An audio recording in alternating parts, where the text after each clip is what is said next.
नमस्कार, मेरा नाम है प्राची और आज हम बात करेंगे भारत और अमेरिका के बीच हुई टैरिफ और ट्रेड डील की। जी हाँ, अभी हाल ही में भारत और अमेरिका के बीच एक ट्रेड डील हुई थी, लेकिन अभी उस ट्रेड डील पर पॉज आ गया है क्योंकि अमेरिका ने टैरिफ बढ़ा दिया है, जिसकी वजह से भारत का सामान पे लगभग 50% तक का टैक्स बढ़ गया है, जिसकी वजह से भारतीय सामान अमेरिका में बेचना लगभग असंभव सा हो गया है, या कहें कि लो थोड़ा उनका बिकना थोड़ा मुश्किलात आ गई है चीज़ों में। लेकिन अमेरिका की सुप्रीम कोर्ट ने खुद ट्रंप के इस फैसले को गैरकानूनी बताया गया है। इसके बाद अमेरिका ने 10% से बढ़ा के 15% तक वर्ल्ड वाइड टैक्स लगाने का फैसला लिया। इससे स्थिति बहुत अस्थिर हो गई है। भारत और अमेरिका दोनों ने ही अगले कदम से पहले नए टैक्स नीति के असर और कानूनी पहलुओं पर सोचने का समय लिया है। बाकी इसी वजह से भारत ने अपनी जो अमेरिका जाने वाली टीम थी उसकी यात्रा को भी रद्द कर दिया गया है। थोड़ा सोचने के लिए संभावित समय की मांग की है। बाकी इस डील के बाद आपको क्या लगता है कि क्या रहेगा? क्योंकि भारत को लगता है कि इस ट्रेड डील से हमारे छोटे किसान, उद्योग और बहुत से हमारी ग्रामीण अर्थव्यवस्था पर असर पड़ सकता है। जी हाँ, एक ऐसी खबर जो सीमा के भीतर हुई है, लेकिन कहीं ना कहीं उसका जुड़ाव सीमा पार लगता है। पंजाब के गुरदासपुर में आज एक ऐसी घटना घटी है जहां एक ड्यूटी पर तैनात पुलिसकर्मी को गोली मारकर उसकी हत्या कर दी गई है। जी हाँ, घटना से पूरे इलाके में सनसनी फैल गई है। प्राथमिक जांच में सामने आया कि हमलावरों ने सुनियोजित तरीके से वारदात को अंजाम दिया। हमला अचानक हुआ और हमले के बाद एकदम से सारे बदमाश फरार हो गए। जी हाँ, यह मामला जो है, जितनी भी जांच की एजेंसियां हैं वो सीमा पार की किसी साजिश से भी जोड़ रही है। सूत्रों के मुताबिक हमले के पीछे पाकिस्तान की खुफिया एजेंसी आईएसआई से जुड़े तत्वों की भूमिका भी हो सकती है। सवाल कई है, क्या यह सिर्फ आपराधिक वारदात है या फिर सीमा पार का कोई बड़ा खेल? पंजाब पहले भी ड्रोन के जरिए हथियार और नशा तस्करी की घटनाओं में सामने आ चुका है। बाकी ऐसे में सुरक्षा बल इस हमले को हल्के में नहीं ले रहे। जांच कड़ी है। फिलहाल इलाके में हाई अलर्ट कर दिया गया है। नाकाबंदी तेज कर दी गई है। क्या सच है क्या नहीं, ये तो सब जांच पूरी होने के बाद पता लगेगा।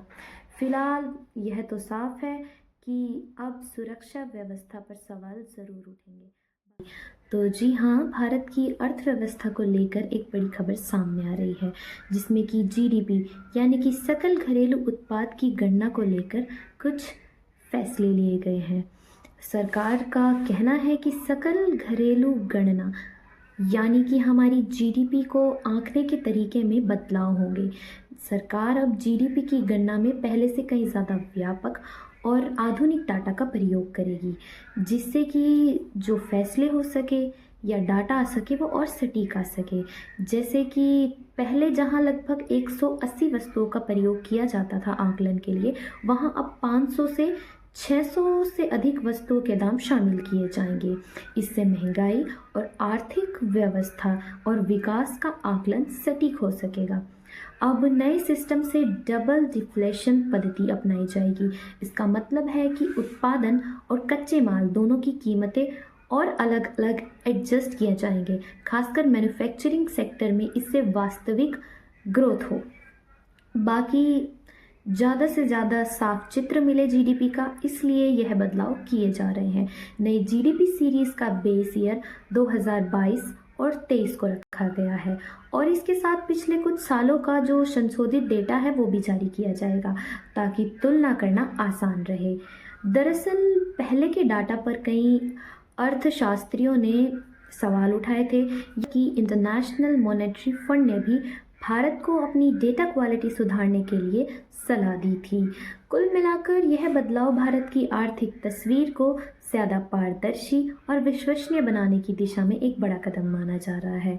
तो क्या इस बदलाव से भारत की ग्रोथ स्टोरी में कुछ बदलाव आएगा? बात करेंगे ऑपरेशन प्रहार के बारे में। जी हाँ, भारत ने अब अपना रुख साफ कर लिया है। भारत ने अब अपनी चुप्पी तोड़ दी है। भारत अब खामोश दौर में रहने वाला नहीं है, अब खुलेगा वैश्विक खुलासा। नई दिल्ली में पहली बार एक विस्तृत रिपोर्ट हमारे भारत के द्वारा सार्वजनिक की गई है, जिसमें पाकिस्तान आधारित आतंकी नेटवर्क से जुड़े आरोपों का पूरा ब्यौरा दिया गया है। जी हाँ, अब इस रिपोर्ट में क्या क्या है चलिए जानते हैं। सबसे पहला तो उस रिपोर्ट में बताया गया है घुसपैठ के रास्ते, जहाँ से ये आतंकी नेटवर्क शुरू होता है, यानी कि हमारे भारत में जिस रास्तों से आतंकवादी प्रवेश करते हैं उनका ब्यौरा उस रिपोर्ट में दिया गया है।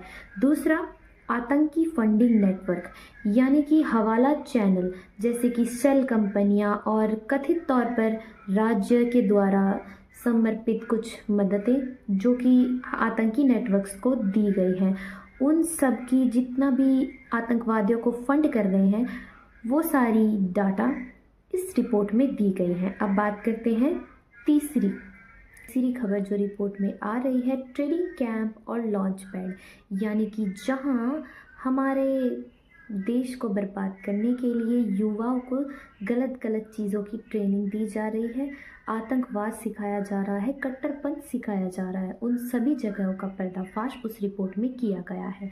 चौथा, डिजिटल कट्टरपंथ यानी कि जो ऑनलाइन प्रोपेगेंडा, एनक्रिप्टेड प्लेटफॉर्म्स और युवाओं की भर्ती जो नेटवर्क के माध्यम से की जा रही है उसका खुलासा रिपोर्ट में किया गया है। और पांचवा, बड़े आतंकी हमलों के केस स्टडी रिपोर्ट्स के नाम को लेकर संगठनों को हैंडलर्स से जोड़ने का दावा किया गया है। तो भारत का संदेश साफ है, ये सब चीज़ों को गंभीरता से लिया जाएगा या फिर ये आतंकवाद और कट्टरपंथ ऐसे ही चलता रहेगा। तो इसी तरह की खबर से जुड़े रहने के लिए जुड़े रहिए हमारे साथ और देखते रहिए टीम न्यूज़ Z+।